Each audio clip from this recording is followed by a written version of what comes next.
আজ প্রথম মিডিয়ার সামনে এটি প্রকাশ করছি। আমার পরিবার ছাড়া এটি কেউ জানে না। আমার এক সন্তান শহীদ। আমার স্ত্রী যখন সন্তান সম্ভবা, তার বাবা আমার শ্বশুর তখন কেরানীগঞ্জের জেলখানায় দেখা করতে গিয়েছেন। তৎকালীন র্যাবের সদস্যরা তাকে গ্রেপ্তার করে গাড়িতে উঠিয়েছেন, অন্যায়ভাবে গাড়ি চালিয়েছেন। এবং যখন বলেছে দেখুন আমার শরীর খারাপ, বলছে তোমার স্বামীর সাথে তোমার দেখা নেই, তোমার শরীর খারাপ হয় কি করে? এই নির্যাতন নির্মম রিস্টোর করে তো আমরা এই পথ করে এখানে এসেছি। তারপরে বলল দেখেন, আমাকে যদি আমার জন্য অন্যায় করে, আমার কোন অন্যায় থাকে, আমাকে গ্রেপ্তার করেন, র্যাব তাকে নিয়ে যাওয়া হয়েছে। আমি এই কথাটা বলে শেষ করছি এই জন্য। তারপরে তাকে ছাড়া হলো না। আমার মা, তার তখন আমার 2.5 বছরের সন্তান আর একটা বাড়িতে অবস্থান করছেন। আমার বৃদ্ধা 90 বছরের মা, তাকে নিয়ে র্যাব গেল। এক সাংবাদিকের সাথে যোগাযোগ করে বলা হলো আপনার সন্তানকে নিয়ে আসুন, তারপর তার স্ত্রীকে, আপনার বৌমাকে আপনি নিয়ে যান। আমার স্ত্রীকে নিয়ে আসা হলো কোনোভাবে। এর কয়েকদিন পরেই ডাক্তার বলল তাকে অপারেশন করতে হবে। সন্তান জন্ম হলো।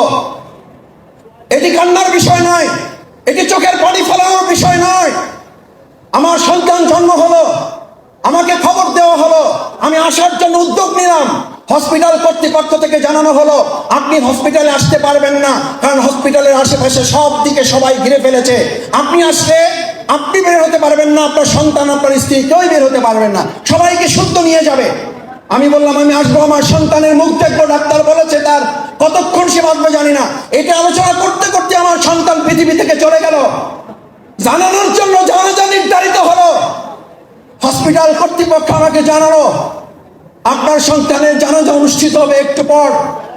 আমার নেতৃবৃন্দকে আমি জানিয়েছি আমি যদি গ্রেপ্তার হতে হয়, ক্রস ফায়ারে যেতে হয়, গুম হতে হয়, আমার সন্তানের জানাজা আমি যেতে চাই।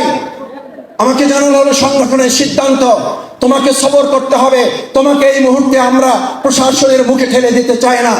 আমার সেই সন্তান কিলগা কবরস্থানে তাকে দাফন করা হয়েছে। আমার শহীদ সন্তানের জন্য আপনাদের কাছে দোয়া চাই, এটার জন্য তার জন্য তো দোয়ার দরকার নেই। আমি বিশ্বাস করি নবজাতক হিসেবে আল্লাহ তাআলা তাকে কবুল করেছেন, যেন আল্লাহ তাআলা তার সাথে আমাকে জান্নাতে দেখা করার ব্যবস্থা করিয়ে দেন।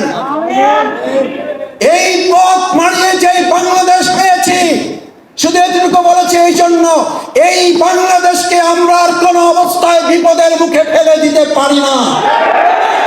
আমাদের নবজাতকেরা শহীদ হয়েছে, আমাদের ভাইয়েরা শহীদ হয়েছে, আমাদের বোনেরা শহীদ হয়েছে, ছাত্র শ্রমিক যুবকরা শহীদ হয়েছে। শহীদের এই বাংলাদেশে বিশ্বাসঘাতকদের আর স্থান করতে দেওয়া হবে না।